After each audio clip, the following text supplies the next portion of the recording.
Bismillahirrahmanirrahim. Assalamualaikum warahmatullahi wabarakatuh. Kembali bersama kami di channel Indonesia Merdeka Belajar.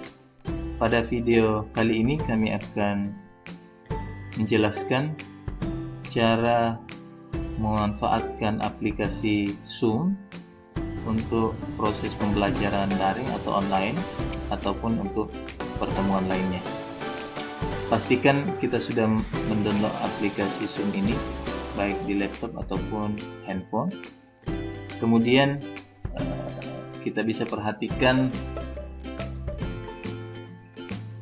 seperti pada tampilan awal. Jadi kalau kita hanya sebagai peserta didik ataupun peserta dalam pertemuan itu, maka kita klik join meeting.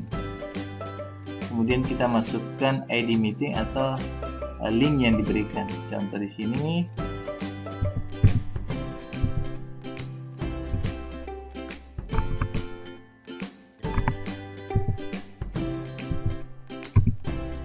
ya, kita tulis nama, misalkan di sini nama Ahmad, kemudian kita klik join. Ya, jadi ketika waktu meetingnya atau waktu pembelajarannya sudah mulai, maka kita langsung masuk pada layar tampilannya. Tetapi kalau belum, maka muncul pesan nantinya di sini bahwa waktu pembelajarannya belum dimulai dan akan dimulai pada jam dan waktu sekian. Ya, oke. Kita leave saja. Tetapi kalau kita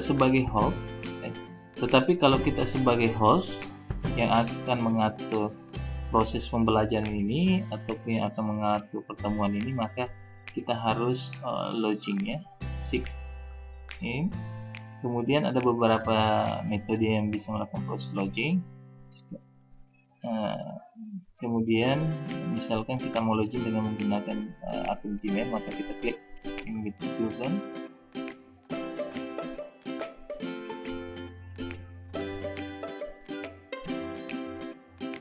Ya, oke. Kemudian kita pilih salah satu akun.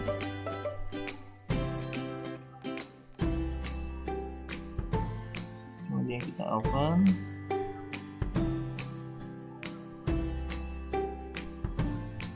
Ya, bisa saja. Ya, ini ada schedule pembelajaran. Kemudian kita klik home. Ya, cara pertama adalah kita melakukan schedule ataupun mengatur jadwal kegiatan pembelajaran ataupun meeting yang akan kita lakukan nanti. Caranya adalah kita klik schedule, kemudian kita masukkan sini. Misalkan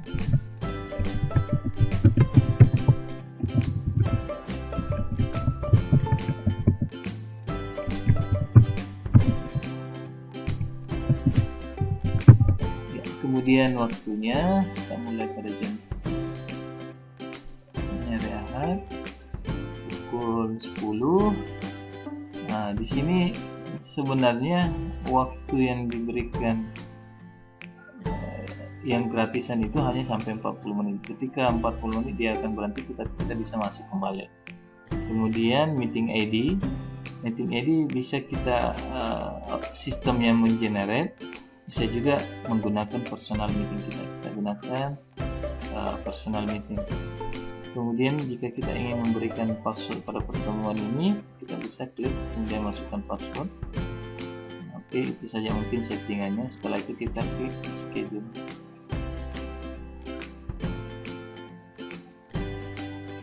Ya, setelah itu kita klik saja. Karena ini terintegrasi dengan Google Calendar, maka dia akan memasukkan jadwal kita ke Google Calendar ya. Yang klik simpan.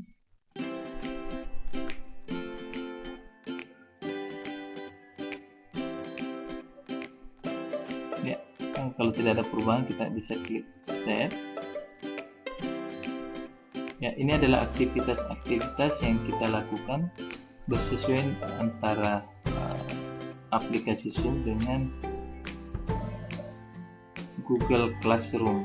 Seperti yang saya perhatikan ini adalah deadline tugas untuk tugas visual 1.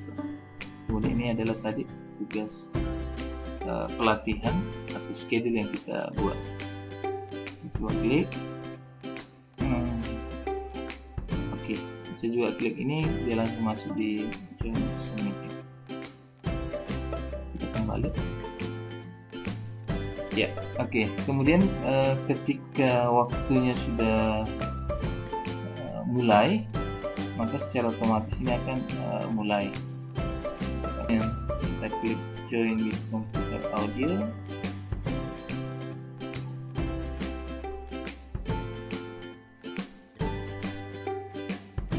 Ya, sudah.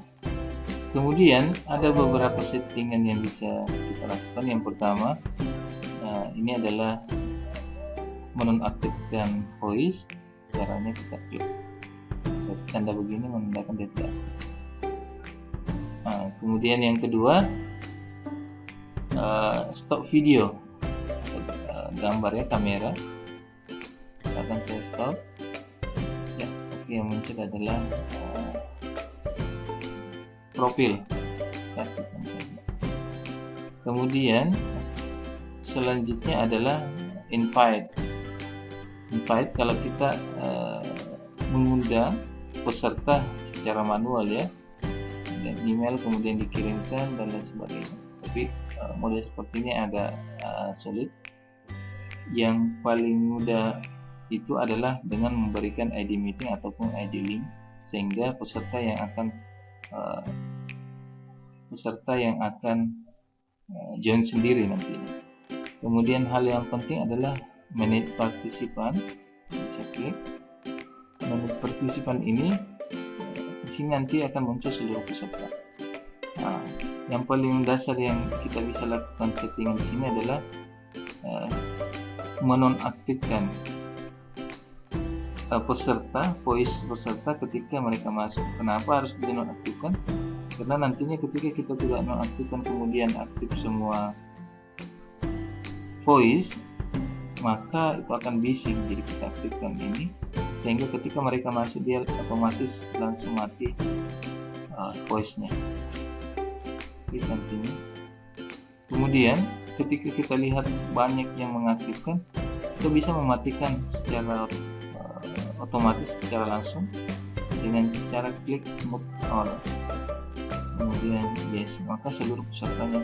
Begitupun ketika kita ingin mengaktifkan unmute all. Ya, kemudian selanjutnya share screen. Jika ada materi yang ingin kita tampilkan, maka kita klik share screen. Kemudian kita akan mencari materi di sini. Contoh materi presentasi dalam bentuk PowerPoint. Saya klik, kemudian saya share.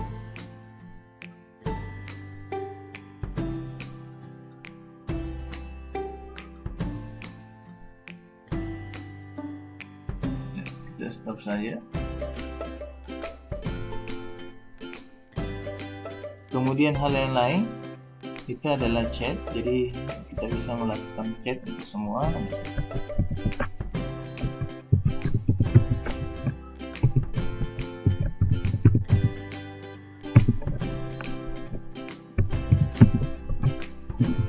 Ya, bisa kita ke orang tertentu atau chat group, ya. Kemudian kita bisa melakukan proses perekaman dengan cara record, kemudian unmute myself atau continue dan lain sebagainya. Kemudian yang lain adalah memberikan reaction. Ini seperti ini. Ketika selesai perekaman, kita bisa lakukan press stop, ya. Kemudian kita stop. Setelah selesai pembelajaran atau meeting, maka kita end meeting atau menyelesaikan pertemuan ini dengan cara klik end meeting, kemudian end meeting for all ya.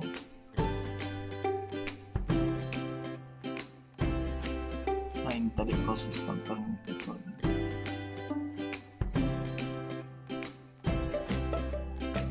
Ya, demikianlah tadi tutorial pemanfaatan aplikasi Zoom dalam proses pembelajaran ataupun pertemuan. Semoga bermanfaat untuk kita semua. Salam Indonesia Merdeka Belajar. Assalamualaikum warahmatullahi wabarakatuh.